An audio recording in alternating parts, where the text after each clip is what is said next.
Hello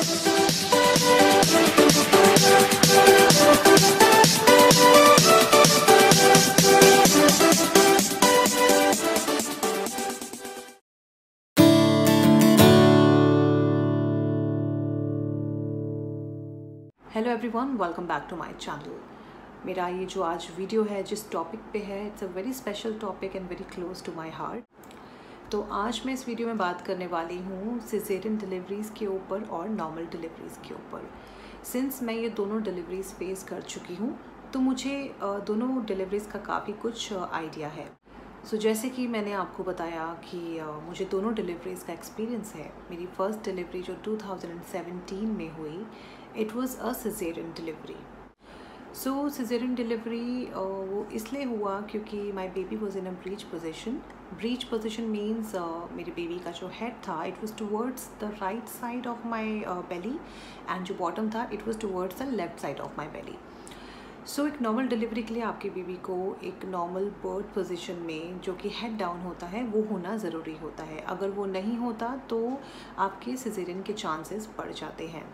since मुझे पहले से मालूम था कि मेरे सिजेरियन के चांसेस ज़्यादा हैं, मैंने स्ट्रेचेस किए हैं पूरी प्रेगनेंसी में, मैंने वॉक्स किए हैं so that my baby can change his position, but my baby could not change the position because he was a big baby. When I got my third ultrasound done in 33rd week, so मेरे baby का जो measurement था it was almost 38 week 5 days. So he was quite big, so he could not be born normally. और despite of me doing all these stretches and exercises, he could not change his position. So जिस दिन मुझे admit होना था hospital में, early morning में ही my water broke. So if your baby is in breech and if your water gets break, it is one of the emergency situation because अगर water break हो जाता है, आपका बेबी ब्रीच होता है, तो कॉर्ड प्रोलैप्स होने का रिस्क रहता है which is very fatal and dangerous for the baby. Cord prolapse का मीनिंग होता है बर्थ कनाल में पहले आपके बेबी का कॉर्ड का आ जाना। अगर ऐसा हो जाता है तो बेबी का ब्लड सप्लाई और ऑक्सीजन सप्लाई रुक सकता है, क्योंकि मोस्टली बच्चे को हर चीज़ कॉर्ड के थ्रू प्लेसेंटा मिलता है। So I had to rush. जो मेरा elective cesarean होना था, it turned into an emergency cesarean. I was into active labor. I got admitted. I got the injection in my spine, and मेरा सारा labor pain vanish हो गया, and within 2 hours my baby was born. So cesarean में the only good thing which I could feel was the relief of the pain. That's it. Injection से आपको pen बिल्कुल नहीं feel होता है और सर्जरी का आपको बिल्कुल पता नहीं चलता है, और easily my baby was born and I was so happy. But real problem starts after the delivery of baby. The whole day you gonna be on bed पे पूरा दिन आपको रहना है, and stitches are really painful. Though you get medication, आपको pain relief medications मिलती हैं। Next day when you have to get up to urinate, that is the painful part. आपको जब पहली बार उतरना पड़ता है बेड से, आपके जो स्टिचेस होते हैं they are towards the bikini line. जहाँ पे आपके स्टिचेस होते हैं, आपका जो टमी होता है after baby it becomes loose, so it is just resting above your stitches. तो बहुत पेन होता है, खड़ा होना बहुत मुश्किल होता है।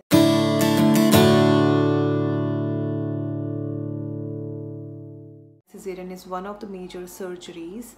आपका एब्डोमेन के साथ आपके यूट्रस में भी कट लगता है, यूट्रस में भी आपके स्टिचेस होते हैं, इंसिशन होते हैं, स्टमक में भी होते हैं।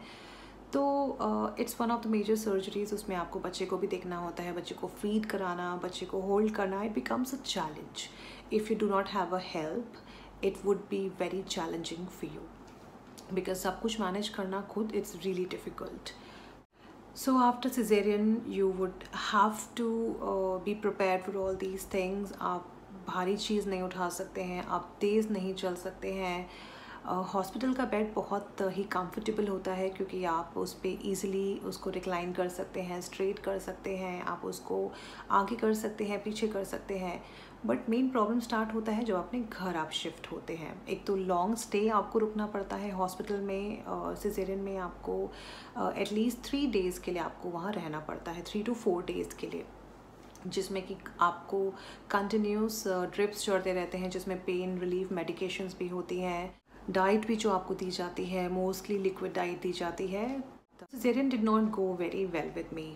मैं जब घर गई और मुझे पहले बेड से जब उठना पड़ा रात को, जब बेबी छोटे बच्चे बहुत आपको उठाते हैं रात को, every 2 hours they need feed, और रात को सोना is very difficult for you with a small baby. फिर जब वो when he used to cry और मुझे उठना पड़ता था, it was very challenging for me. मैं करवट लेके नहीं लेट पाती थी, it was so painful for me. तो मैं स्ट्रेट लेटती थी, उसमें उठना और भी मुश्किल होता था। तो caesarean, I would say opt for caesarean only when it is required. Why am I saying this? Because मैं कुछ अपनी ऐसी फ्रेंड्स को जानती हूँ जिन्होंने सिजेरियन ऑप्ट किया because of the pain only. आप उस वक्त का तो आपको पेन रिलीफ मिल जाएगा, बट उसके बाद जो पेन होगा it's gonna be very very deadly. Because I don't want to scare you, but caesarean is something which should be done only in emergency. Cesarean mostly emergency conditions में किया जाता है, जिसमें कि अगर किसी का हाई रिस्क प्रेगनेंसी है, या बेबी ब्रीच कंडीशन में है, या लेबर प्रोग्रेस नहीं हो रहा है, सर्विक्स डायलेट नहीं हो रहा है, और इन सब कंडीशंस में ही जो है सिजेरियन किया जाता है। See, ultimately at the end of the day it is your decision only. Whatever you feel is good for you, you should go ahead with that. But since I have experienced both, so I'm telling you out of my experience, cesarean is very painful. और उसमें आपको अपना भी ध्यान देना होता है, belt पहन के रखना होता है। अगर कोई सिर्फ पेन की वजह से, लेबर पेन से डर के सिजेरियन को ऑप्ट करता है, तो वहाँ पे मैं ये कहना चाहूँगी, पेन मैनेज करने के और भी तरीके होते हैं। You can go for epidural.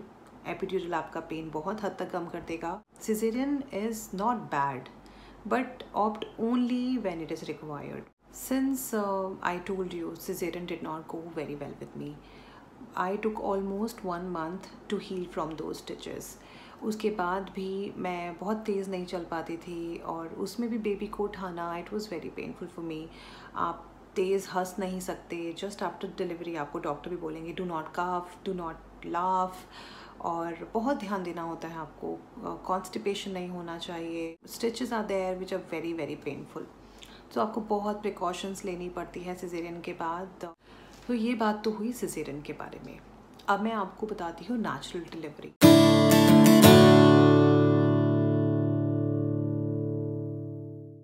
मेरी second delivery was a VBAC. What is a VBAC? VBAC is vaginal birth after cesarean, which is called normal delivery also. But VBAC is different. Because अगर आपका first baby caesarean हुआ है, उसके बाद आप natural try करना चाहते हैं, उसमें कुछ रिस्क इन्वॉल्व होते हैं। आप VBAC को तभी ट्राई कर सकते हैं अगर आपके डॉक्टर आपको बोलें कि हाँ you can go ahead for the trial.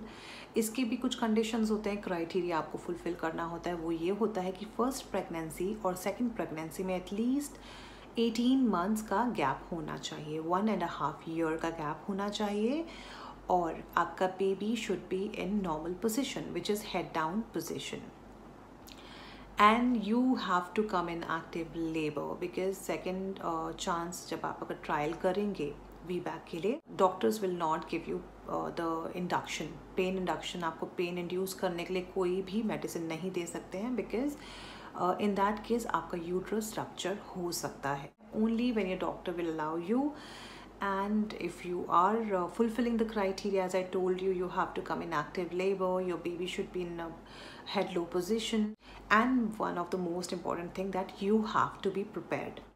So since मेरी second baby जब he was about to born, मेरा पहला बड़ा बेटा भी बहुत, he was just close to 2 years old, he was 1 year 9 months old. So I knew I have to take care of him also, और छोटे बेबी का भी मुझे ध्यान देना पड़ेगा. So I really wanted to go for a normal delivery. So when I got admitted, I was in active labor. My labor was progressing very nicely. सब कुछ अच्छे से हो रहा था, dilation भी अच्छे से हो रहा था, and labor pain was very very good. I opted for epidural also.